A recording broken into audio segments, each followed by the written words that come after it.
Hello అందరికీ welcome back to my channel దునియా అమ్మ blogs. ఎలా ఉన్నారు? బాగున్నారా? ఈరోజు అయితే లంచ్ రెసిపీ అయితే మీతో షేర్ చేసుకుంటున్నానండి. ఇంక నేను లంచ్లోకి ఏం చేస్తున్నాను అనుకుంటున్నారా?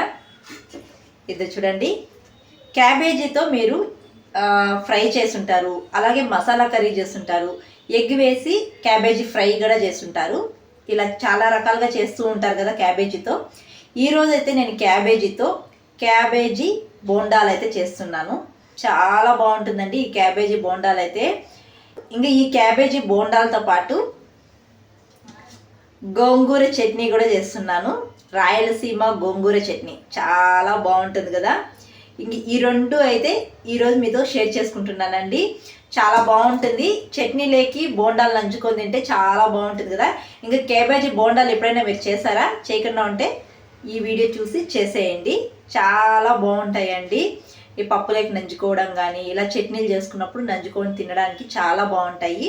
ఇంక ఈ క్యాబేజీ బోండాలు గోంగూర చట్నీ నేను ఎలా చేస్తాననేది వీడియో చూసేయండి. ముందుగా అయితే ఈ క్యాబేజీని సన్నగా తురుముకుండేయాలండి. సన్నగా తురుముకున్న తర్వాత చూపిస్తాను. ఇది చూడండి, క్యాబేజీని ఇలా సన్నగా తురుముకోవాలి, లేకపోతే సన్నగా కట్ చేసుకోవచ్చు. ఇప్పుడు ఒక మిక్సీ జార్ తీసుకొని ఒక 2 ఆనియన్స్, 3 పచ్చిమిర్చి వేసుకోవాలి. తర్వాత సోంపు 1/2 టీ స్పూన్ వేసుకోవాలి. తర్వాత జీలకర్ర కూడా 1/2 టీ స్పూన్ వేసుకోవాలి. ఇవన్నీ ఇప్పుడు బరకగా గ్రైండ్ చేసుకునేయాలి. ఈ విధంగా గ్రైండ్ చేసుకొని ఈ క్యాబేజీలు అయితే వేసుకునేయాలండి. ఇప్పుడు కొద్దిగా అల్లం వెల్లుల్లి పేస్టు, కొత్తిమీర, కరివేపాకు సన్నగా కట్ చేసి వేసుకోవాలి.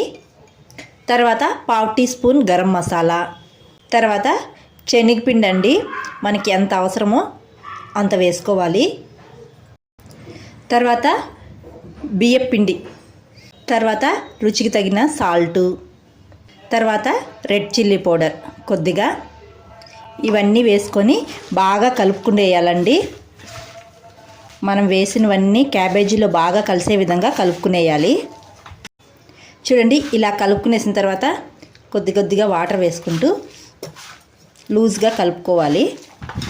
ఇది చూడండి, ఇలా కలుపుకునేసిన తర్వాత ఇప్పుడు కొద్దిగా ఇంగువ కూడా వేసుకోవాలండి. ఇంగువ వేసుకొని మళ్ళీ ఒకసారి బాగా కలుపుకునేయాలి. ఇది చూడండి, ఇలా కలుపుకునేయాలి. మనకి చేతికి ముద్దలాగా రావాలన్నమాట. ఇలా ఉండాలి. ఇప్పుడు ఈ కలుపుకునేసినాం కదా, ఇప్పుడు కొద్దిసేపు దీన్ని అయితే పక్కన పెట్టుకునేద్దాం. ఇప్పుడైతే గోంగూర చట్నీ అయితే చేసుకుందాము. చూడండి, ఇదైతే క్యాబేజీ అయితే కలిపి పెట్టుకునేసాను. కొద్దిసేపు పక్కన పెట్టుకుని తర్వాత అయితే బోండాలు చేసుకుందాము. ఇప్పుడైతే గోంగూర చట్నీ అయితే చేసుకుందామండి. గోంగూరని బాగా వాష్ చేసి పెట్టుకునేసాను. ఇప్పుడు స్టవ్ పైన బాండి పెట్టుకొని ఆయిల్ వేసుకోవాలండి. ఆయిల్ కొద్దిగా వేసుకొని పచ్చిమిర్చి, జీలకర్ర, ధనియాలు ఇవన్నీ వేసుకొని లైట్గా వేయించుకోవాలండి. ఇవన్నీ లైట్గా వేగిన తర్వాత గోంగూరని అయితే వేసుకునేయాలి. గోంగూర వేసుకొని ఈ ఆయిల్లో బాగా మగ్గించుకోవాలండి. గోంగూరని కొద్దిగా రాళ్ళుప్పు కూడా వేసుకుంటున్నాను. ఈ గోంగూర ఆయిల్లో బాగా మగ్గిపోవాలి. గోంగూర ఇలా మగ్గిపోయిన తర్వాత కొద్దిగా కొత్తిమీర వేసుకొని ఒకసారి బాగా కలుపుకొని స్టవ్ ఆఫ్ చేసుకునేయాలి. ఇప్పుడు ఈ గోంగూర పూర్తిగా చల్లారిపోవాలండి. గోంగూర అయితే పూర్తిగా చల్లారిపోయిందండి. ఇప్పుడు ఒక మిక్సీ జార్ తీసుకొని పల్లీలు, తర్వాత వెల్లుల్లి, కొద్దిగా రాళ్ళుప్పు వేసుకుంటున్నానండి. మనం గోంగూరను వేయించేటప్పుడు కొద్దిగా వేసుకున్నాం కదా, ఇప్పుడైతే కొద్దిగా వేసుకుంటున్నాను. ఇప్పుడు ఆయిల్లో వేయించుకున్న గోంగూరను కూడా వేసుకునేయాలి. ఇప్పుడు ఇవన్నీ మెత్తగా మిక్సీ పట్టించుకునేయాలండి. ఈ విధంగా అయితే మెత్తగా మిక్సీ పట్టించుకునేయాలండి. ఇప్పుడు ఈ చట్నీకి పోపు పెట్టుకోవాలి. గోంగూర చట్నీకి పోపు పెట్టుకోవడానికి స్టవ్ పైన బాండి పెట్టుకొని ఆయిల్ అయితే వేసుకోవాలి. ఆయిల్ హీట్ అయిన తర్వాత ఆవాలు, జీలకర్ర, కరివేపాకు, సన్నగా కట్ చేసిన ఆనియన్స్, 2 ఎండుమిర్చి ఇవన్నీ వేసుకోవాలి. ఆనియన్స్ లైట్గా వేయించుకోవాలండి. ఆనియన్స్ ఈ విధంగా లైట్గా వేగిన తర్వాత కొద్దిగా పసుపు, కొద్దిగా ఇంగువ వేసుకుంటున్నాను. ఇంగువ వేసుకొని బాగా కలుపుకునేయాలి. ఇప్పుడు మనం గోంగూర చట్నీ అయితే వేసుకునేయాలి. చట్నీ వేసుకొని బాగా కలుపుకునేయాలి ఈ పోపులో. మనం అన్ని ఆయిల్లో వేయించి మిక్సీ పట్టించుకున్నాం కాబట్టి ఎక్కువసేపు వేగనవసరం లేదండి. 1 నిమిషం పాటు వేగితే చాలు. ఈ చట్నీ కలుపుకునేసిన తర్వాత మిక్సీ జార్లో కొద్దిగా వాటర్ వేసుకుంటున్నాను. ఆ వాటర్ని వేసుకుంటున్నాను.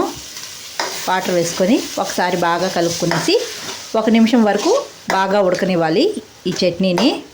1 నిమిషం అయితే చట్నీ ఉడికిపోయిందండి. ఇప్పుడైతే వేరే బౌల్లోకి తీసుకునేద్దాం. స్టవ్ ఆఫ్ చేసుకొని వేరే బౌల్లోకి అయితే గోంగూర చట్నీని తీసుకునేసినానండి. గోంగూర చట్నీ అయితే అయిపోయింది. ఇదే చూడండి, గోంగూర చట్నీ అయితే అయిపోయింది. ఇలా చేసుకుంటే చాలా బాగుంటుందండి. ఇప్పుడు గోంగూర చట్నీలోకి సైడ్ డిష్గా క్యాబేజీ బోండాలు అయితే చేసుకునేద్దాము. క్యాబేజీని అయితే కలిపి పెట్టుకున్నాం కదండి. ఇప్పుడు మళ్ళీ ఒకసారి బాగా కలుపుకునేయాలి. కలుపుకొని బోండాలు అయితే వేసుకునేద్దామండి. క్యాబేజీ బోండాలు వేసుకోవడానికి స్టవ్ పైన బాండి పెట్టుకొని ఆయిల్ అయితే పెట్టుకునేసాను. ఆయిల్ బాగా హీట్ అయిన తర్వాత బోండాలు అయితే వేసుకునేద్దాము. ఆయిల్ అయితే హీట్ అయిపోయిందండి. ఇప్పుడైతే బోండాలు వేసుకునేద్దాం. ఇలా రౌండ్గా వేసుకునేయాలి. ఇలా బోండాల్లాగా వేసుకునేయాలండి. ఇలా అన్నీ వేసుకొని ఆయిల్లో డీప్ ఫ్రై చేసుకునేయాలండి. ఇలా గోల్డెన్ కలర్ వచ్చే వరకు ఆయిల్లో డీప్ ఫ్రై చేసుకునేయాలండి. చూడండి, ఇలా వేగాలి. లోపల కూడా బాగా వేగిపోవాలండి. ఇలా అయితే అన్నీ డీప్ ఫ్రై చేసుకునేయాలి. క్యాబేజీ బోండాలు అనేది ఇలా వేగాలండి. ఇలా వేగితేనే లోపల కూడా బాగా వేగుతుంది. ఇలా అయితే అన్నీ డీప్ ఫ్రై చేసుకునేయాలి. ఇదే చూడండి, క్యాబేజీ బోండాలు అయితే అయిపోయాయి. చాలా బాగుంటాయండి. చూడండి, లోపల కూడా బాగా కుక్ అయింది.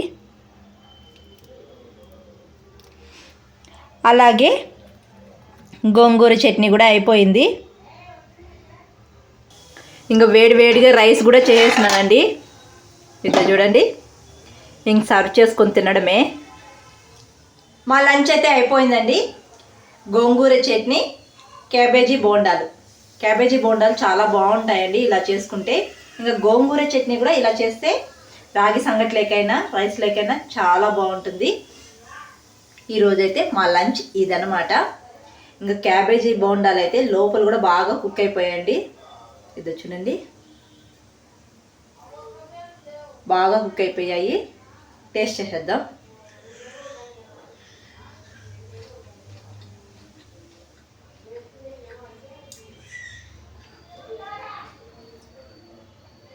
చాలా బాగున్నాయండి. తింటూ ఉంటే జీలకర్ర, సోంపు, ఇంకా పచ్చిమిర్చి ఈ ఫ్లేవర్ అంతా తగులుతుందన్నమాట. చాలా బాగున్నాయి బోండాలు అయితే. చాలా బాగున్నాయండి. మీరు కూడా తప్పకుండా ట్రై చేసేయండి ఈ క్యాబేజీ బోండాలు చేయకుండా ఉంటే. ఇంకా గోంగూర చట్నీ కూడా రైస్ లెక్క టేస్ట్ చేసేద్దాం.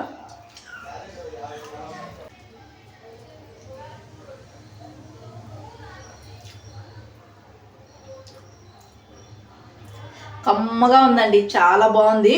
గోంగూర పచ్చడి కూడా ఈ రెండు కాంబినేషన్ చాలా బాగుంటుందండి.